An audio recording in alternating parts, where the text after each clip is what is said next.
So I've always been interested in history. Growing up, I learned Latin. I was never that good at it, but I was always kind of into that sort of stuff, read a lot about the Roman Empire and things. And one day I was just listening to a podcast back in March. It was with Nat Friedman. He just kind of got on the podcast, explained like there are these burnt up scrolls that were buried in the Pompeii eruption. No one knows how to read them. But some professors have created CT scans of these scrolls, and they uploaded the data on the internet as a competition to see who could find writing inside of these scrolls. And when I heard that, I was just immediately like, oh my goodness, this is such a cool project. I have to work on this. I just went home from work that day at the end of the day, and I've been working on it evenings and weekends ever since. I run most of the things from my laptop. It's just a normal MacBook, don't worry. But then I've just got like 5 surplus computers in here. This is what I do most of my work from. The Rake School and just the University of Nebraska as a whole has provided a great educational background where I can then, take these skills that I've learned and apply them to problems like this. I just spend hours upon hours staring at flattened pieces of the scroll like this, trying to find these patterns which are part of the writing.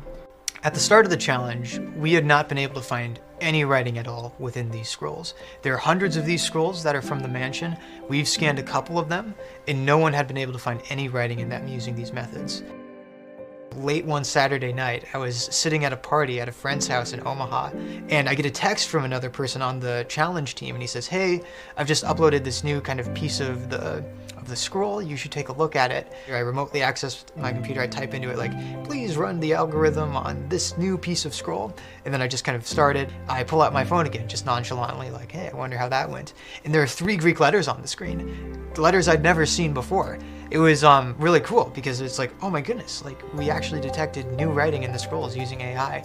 That was the moment I realized like this is actually gonna work. Like we're probably going to read the scrolls. And I completely freaked out. My friends were there, I was cheering, jumping up and down, screaming, crying, all the stuff. I, took a picture of the results and I sent them to my mom. She called me and she's like, hey, these look great, It was a really special moment.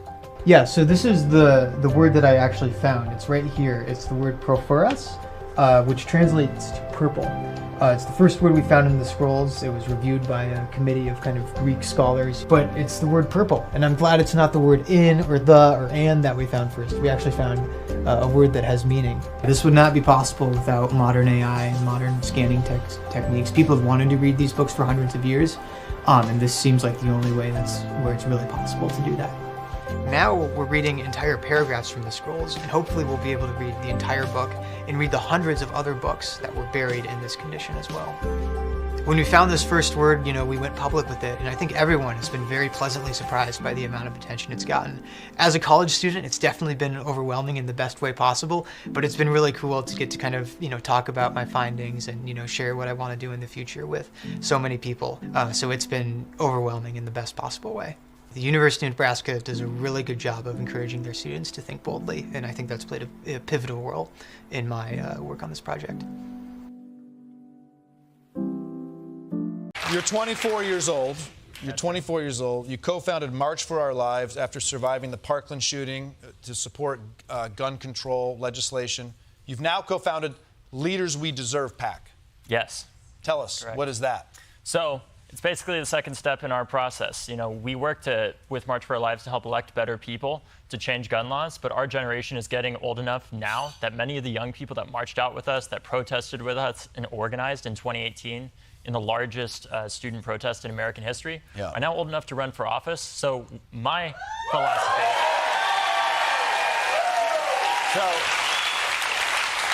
philosophy around that is if our government is not willing to change gun laws, then it's time to change who's in government. Oh, shit.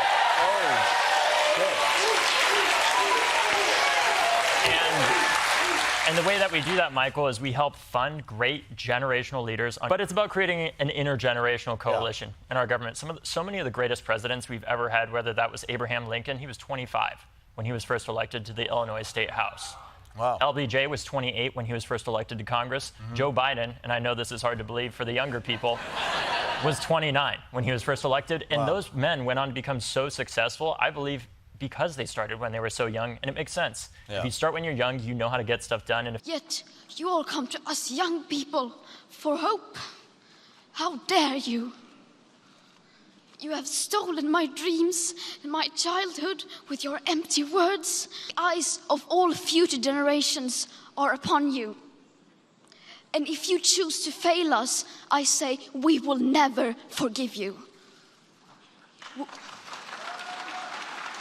All right, Time Magazine's pick for the 2019 Person of the Year, 16-year-old climate activist Greta Thunberg. How did Greta make it to the top spot? Well, you know, she became the biggest voice on the biggest issue facing the planet.